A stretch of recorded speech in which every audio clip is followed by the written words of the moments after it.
come. This sound are the sweetest sound. Run come, tell them to come. This sound. You coulda call me today. I'm on a comfy play.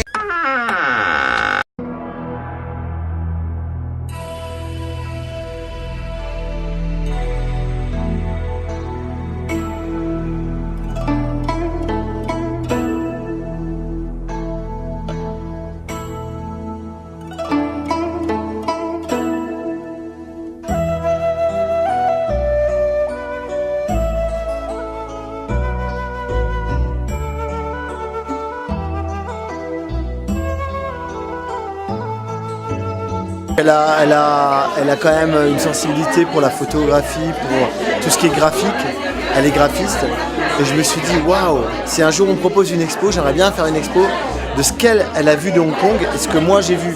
Ce qui est intéressant, c'est qu'elle est native de Hong Kong et que les photos qu'elle a prises et qu'on voit dans l'expo, c'est les premières photos qu'elle a prises. La première fois, elle est revenue à Hong Kong.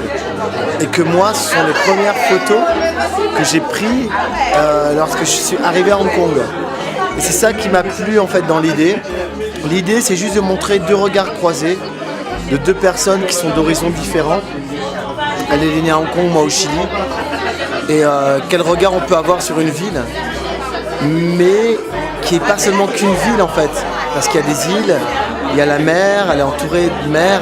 Et quand tu arrives en avion, tu vois qu'il y a énormément de montagnes et c'est très vert. Et en fait, c'était pour montrer un peu un petit regard croisé de deux personnes sur la même ville, tout simplement. Mais c'est juste un regard sur Hong Kong, c'est nos regards à nous deux. Ce que je trouve intéressant, c'est que tout à l'heure, quelqu'un m'a dit ah, j'ai adoré, je t'avoue que je préfère les photos de ta copine. Et j'ai trouvé ça très beau, parce qu'en fait, il y a vraiment deux personnalités différentes, deux façons de voir la ville différente, et qu'en fait, on a chacun des regards différents. Et c'est ça que je trouve beau, ces deux regards croisés, tout simplement. Ah, mais en fait, quand quelqu'un prend une photo, qui qu'on soit, quand on prend une photo, c'est juste un moment qui est figé. On fige un moment, on fige un regard. C'est ça qu'on appelle le regard, entre guillemets. Et en fait, c'est ça qui fait qu'une photo parle ou ne parle pas. Après, il n'y a pas de bon ou de mauvais photographe, c'est ça qui est intéressant. C'est comme il n'y a pas de bons chanteurs et de mauvais chanteurs. Il y a un chanteur qui va donner des émotions et un chanteur qui ne va pas en donner. C'est très con, mais tout ce qui est artistique, c'est que de la sensibilité, c'est que du partage, et c'est que ce qu'on donne, tout simplement. C'est pareil pour moi en fait, c'est la même démarche. C'est juste communiquer ce que tu vois et ce que tu as envie de donner à quelqu'un en fait. Et quand je fais une chanson, c'est ce que je vois et que j'écris que je vais donner à quelqu'un en fait. C'est mon regard sur la vie, le monde, avec des mélodies. Mais là, c'est des images, mais pour moi, c'est exactement la même démarche. J'adore ce que fait Douaneau.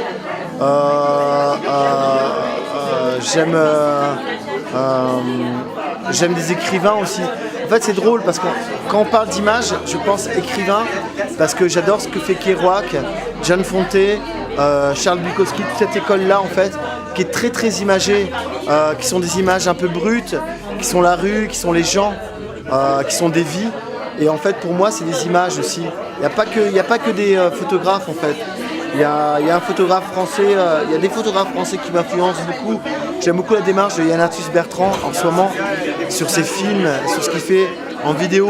C'est-à-dire que là, parallèlement à nos images, on a des vidéos, on a des moments d'immersion qui sont dans Hong Kong, qui montrent Hong Kong. Donc il n'y a pas que des images figées, il n'y a pas que de l'imaginaire. En fait, la galerie, c'est une autre démarche. Là, tu parles à des gens qui viennent pour acheter, qui sont déjà des connaisseurs. Ce que j'aime ici, et c'est pour ça que je trouvais ça bien de faire ça dans un premier temps, le but de cette exposition, c'est aussi de voir comment ça marche. Et moi, reprendre ma démarche qui était déjà la première, lorsque j'avais exposé à la Gaîté Lyrique ou quand j'ai exposé dans d'autres lieux comme le pop-up de la Favela Chic, avec un budget qui a été dégagé par Singa. En fait, là, l'idée, c'était de faire à dimension humaine et en fait, qui puisse parler à n'importe qui. Et ce que j'aime quand je fais de la musique, comme quand je vais jouer dans un bar, c'est pas un festival, je vais jouer dans un bar. Là, c'est un peu pareil. Et je trouvais ça bien parce que c'est aussi un exercice pour voir comment ça marche, si ça fonctionne et si ça fonctionne de prendre. Parce que c'est pas la même démarche d'être dans une galerie, mais c'est une belle démarche aussi. Je ne dénigre surtout pas et vraiment pas les galeries. parce qu'en fait c'est un vrai travail, c'est un autre travail. C'est un peu pour moi, si je fais un comparatif entre les bars et les festivals. Photos d'autres expos, j'aimerais bien faire un livre sur Hong Kong, avec les photos de ma copine, un livre entre ce qu'elle fait et ce que je fais. Il sera un peu la suite logique de cette exposition, qui est le premier en fait pas de cette expo, qui sera le premier pas de ce livre, peut-être s'il sort. On va voir.